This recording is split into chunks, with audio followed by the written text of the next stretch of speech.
So I'm not going to turn the Wi-Fi back on to upload this video. I'm just going to upload it tomorrow morning. That has nothing to do with you, but it's interesting to flavor the video with a little bit of information that to you is utterly irrelevant, but to me speaks volumes. So anyway, I'll get into the topic. Rome is the military industrial complex, or more specifically, the military industrial complex is Rome. It doesn't really matter. Before there was Rome, there was ancient Egypt, and ancient Egypt was the military industrial complex, and that is simply how things were. Egypt was the most effective form of palatial economy at the time. So, back during the time of ancient Egypt, the most advanced technology was the ability to store things for long periods of time. So, owning physical property where you could store things, like the guy in the New Testament Jesus describes who builds the giant granary to store all the grain, that was like high technology. That was like you had a big granary with a lot of grain, you were the man, because a granary meant reliable food supplies, which meant you could host an army. Actually, an army was called a host. That's why Jesus is referred to as the Lord of hosts, and God is referred to as the Lord of hosts, because a host was an army. So, literally, to be able to host meant to be able to have an army, because food storage was the technology of the time, and Egypt excelled in that. We even see that again in the story of Joseph, where Joseph helped Pharaoh store large amounts of grain for the famine. And so Pharaoh was able to survive, and because Egypt survived the famine, Egypt was able to also scoop up all the wealth of everyone who didn't survive. So simply surviving is fundamentally the most sophisticated military technology ever discovered.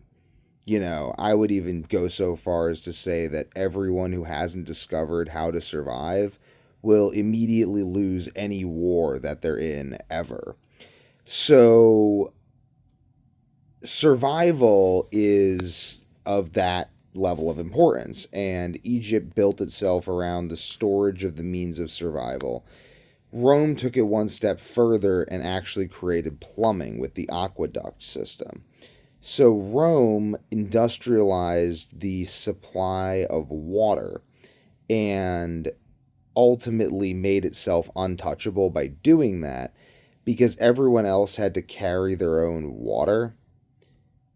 Like, you ever hear the Chinese saying, before Enlightenment, chop wood and carry water, after Enlightenment, chop wood and carry water? Well, after Rome, you don't have to carry your water anymore.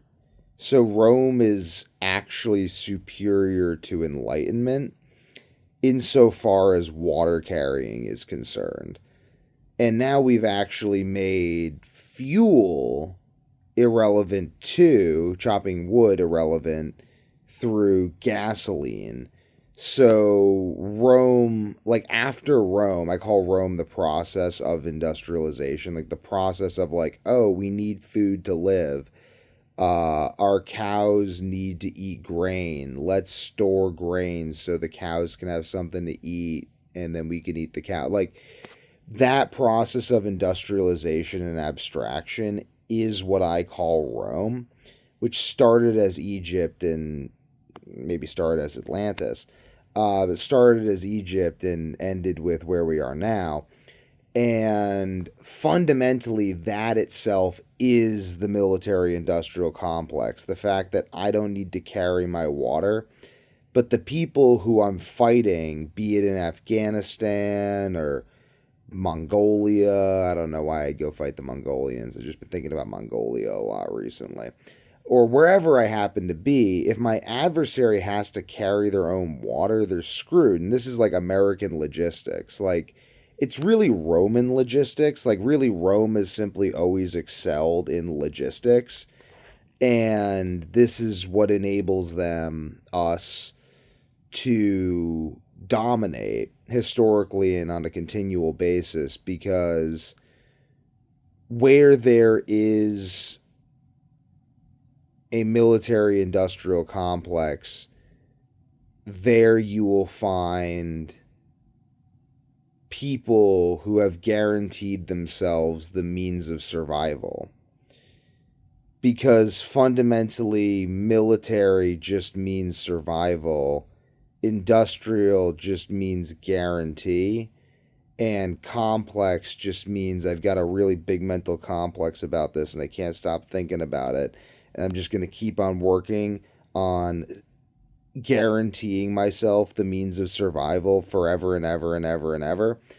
And this creates a high degree of neurosis for obvious reasons, which also creates a death obsession, which is why both the Romans and the Egyptians were obsessed with death. But I believe that fundamentally the Mycenaean Greeks solved this problem with psilocybin mushrooms, and then Jesus codified it into a linguistic structure. I'm using a very nuanced definition of linguistic there. A linguistic structure that became the adaptive mechanism for the transformation of society into something that could incorporate the psychedelic revelation of the Mycenaeans and the religion with no name with a neurotic culture obsessed with death due to its existence as a military industrial complex. I also think that the coming of Jesus reconciled Jacob and Esau. I think we're going to see that in real time on the North and South American continents, which I believe could function as the two hemispheres of a bifurcated brain.